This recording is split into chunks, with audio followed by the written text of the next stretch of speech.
Hello friends, நம்ம சாட்ஸில் என்ன பார்க்க போகிறோம் அப்படின்னா, அனானிஸில் படிக்கிற செகண்ட் செமஸ்டர் ஸ்டூடெண்ட்ஸ் உங்களுக்கான அக்ரிகல்ச்சருக்குரிய செகண்ட் செமஸ்டரோட சிலபஸ் நம்ம சொல்லியிருந்தோம். அதான் உங்களுக்கு இதுதான் வந்து உங்களோட செகண்ட் செமஸ்டரோட சிலபஸ்ஸு. ஸோ இதில் என்னெல்லாம் கொடுத்துருக்காங்க அப்படிங்கிறத நம்ம பார்ப்போம். ஸோ ஆக்சுவலாக ஃபஸ்ட்டு பார்த்தீங்க அப்படின்னா லீனியர் அல்ஜிப்ரா, வெக்டர் ஸ்பேஸ் இருக்கும், லீனியர் டிரான்ஸ்ஃபார்மேஷன் டயக்னலைசேஷன் இருக்கும், இன்னர் ப்ராடக்ட் ஸ்பேஸ் இருக்கும், இந்த மாதிரி வந்து கொடுத்துருப்பாங்க. ஸோ அடுத்து இன்ஜினியரிங் மெக்கானிக்ஸ், இது பொறுத்த வரைக்கும் உங்களுக்கு என்னெல்லாம் இருக்குது அப்படின்னா ஸ்டாட்டிக் ஆஃப் பார்ட்டிகல்ஸ் இந்த மாதிரி வந்து உங்களுக்கு கொடுத்துருப்பாங்க. ஸோ இப்போ அதுவும் ஃப்ரிக்ஷன் இருக்கும்.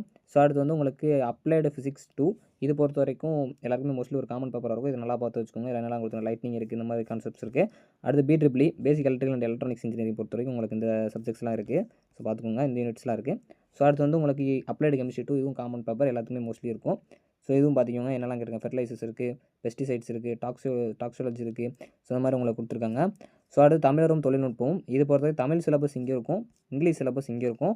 ஸோ மோஸ்ட்லி எல்லாம் தமிழில் தான் எழுதிங்கன்னு நினைக்கிறேன். இது ரெகுலேஷன் 2 அதே பேட்டர்ன் தான். ஸோ பார்த்து வச்சுக்கோங்க. அடுத்து principle and practice of crop production, இது பொறுத்த வரைக்கும் உங்களோட சிலபஸ் இங்கே இருக்குது, பார்த்துக்கோங்க. அடுத்து இங்கிலீஷ் எசென்ஷியல்ஸ் 2, இதுவும் வந்து உங்களுக்கு இருக்கும். ஸோ அடுத்து இன்ஜினியரிங் ஃபார் இனோவேஷன், அதாவது நார்மலாக நீங்கள் மேக்கர் ஸ்பேஸ் பண்ணியிருப்பீங்க அது மாதிரி. அடுத்து லைஃப் ஸ்கில் ஃபார் இன்ஜினியர்ஸ் எல்லாம் நீங்கள் எக்ஸாம் பண்ண மாட்டீங்க, உங்கள் காலேஜில் பண்ணுவீங்க இதெல்லாம்.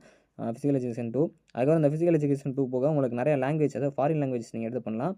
அது என்னென்ன லாங்குவேஜ்லாம் நீங்கள் எடுத்துக்கலாம் அப்படின்னா டச் எடுத்துக்கலாம், ஜாப்பனீஸ் எடுத்துக்கலாம். ஸோ இந்த மாதிரி உங்களுக்கு கொடுத்துருப்பாங்க. உங்கள் காலேஜில் இதை பற்றி சொல்லுவாங்க. ஓவராலாக உங்கள் சிலபஸ் இதுதான்.